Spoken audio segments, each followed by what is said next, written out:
অংশীদারি ব্যবসার ধারণা। Concept of partnership business. ব্যবসায় জগতে এক মালিকানা ব্যবসায় সবচেয়ে প্রাচীন ও জনপ্রিয় হলেও এক মালিকের মূলধনের স্বল্পতা, অসীম দায়, ব্যবসায় ক্ষুদ্র আওতা ইত্যাদি সীমাবদ্ধতার জন্য ব্যবসায়ের পরিধি আরও বৃদ্ধি ও ঝুঁকি কমিয়ে অংশীদারিত্বের ভিত্তিতে ব্যবসা করা প্রয়োজনীয় দেখা দেয়। ফলে একাধিক ব্যক্তি মিলে নিজেদের পুঁজি ও সামর্থ্য একত্রিত করে যে নতুন ধরনের ব্যবসায় সংগঠন ওঠে তাকেই অংশীদারি ব্যবসায় বলে অভিহিত করা হয়। মূলত এক মালিকানা ব্যবসায় অসুবিধাগুলো দূর করার প্রয়োজনে অংশীদারিত্ব ব্যবসায় উদ্বুদ্ধ হয়। তবে অংশীদারি ব্যবসায় কিছু সমস্যা দেখা দেয়, বিশেষ করে মুনাফা বন্টন, সিদ্ধান্ত গ্রহণ, দায়িত্ব কর্ম বিভাজন, সদস্যদের পারস্পরিক সম্পর্ক নির্ধারণ ইত্যাদি বিষয়ে সদস্যদের মধ্যে দ্বন্দ্ব ও আস্থার সংকট দেখা দিতে পারে।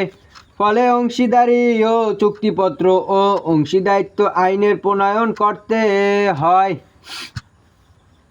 বাংলাদেশের অংশীদারি ব্যবসা 1932 সালে অংশীদারি আইন দ্বারা পরিচালিত হয়। সাধারণত 2 বা ততোধিক ব্যক্তি স্বেচ্ছামিলিত হয়ে অংশীদারি চুক্তির ভিত্তিতে যে ব্যবসায় গঠন করে তাকে অংশীদারি ব্যবসা বলে।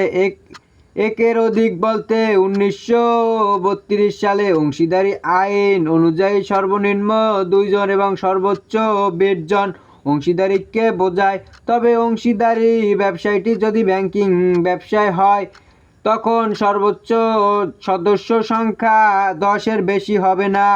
বাংলাদেশে প্রচলিত 1932 সালে অংশীদারি আইনের 4 নং ধারা মতো সকলের দ্বারা অথবা সকলের পক্ষে একজনের দ্বারা পরিচালিত ব্যবসায়ের মুনাফা নিজেদের মধ্যে বন্টনের উদ্দেশ্য ব্যক্তিগত মধ্যকার চুক্তিবদ্ধ সম্পর্কে অংশীদারি ব্যবসায় বলে। যারা এরূপ সম্পর্কে সৃষ্টি করে তাদের প্রত্যেককে অংশীদার ও সম্মিলিতভাবে তাদেরকে ব্যবসায়কে অংশীদারি ব্যবসা বলে।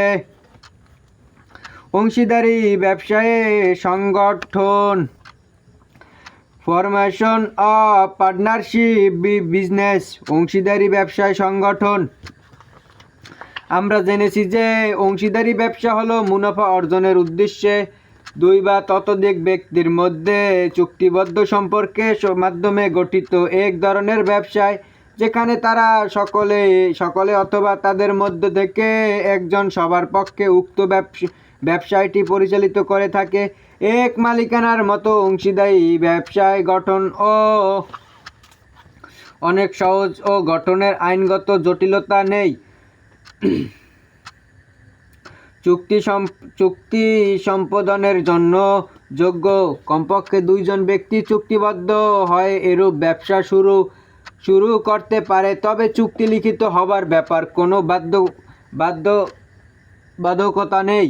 বাংলাদেশ প্রচলিত 1932 সালে অংশীদারি আইনের চুক্তি ও নিবন্ধনকে বাধ্যতামূলক করা হয়েছে। তাই মৌখিক চুক্তির ভিত্তিতে ব্যবসায় পরিচালিত হতে পারে। তবে অংশীদারীদের মধ্যে ভবিষ্যতে ভুল বোঝাবুঝি, মনোমালিন্য, বিরোধ ও মামলা এড়ানোর জন্য চুক্তি লিখিত ও নিবন্ধিত হওয়ার যৌক্তিক। এজন্য চুক্তিকে অংশীদারি ব্যবসায় ভিত্তি বলে গণ্য করা হয়। আমাদের দেশের আইন অনুযায়ী অংশীদারি ব্যবসা শুরু করার জন্য সিটি কর্পোরেশন বা পৌরসভা থেকে ট্রেড লাইসেন্স সংগ্রহ করতে হয়।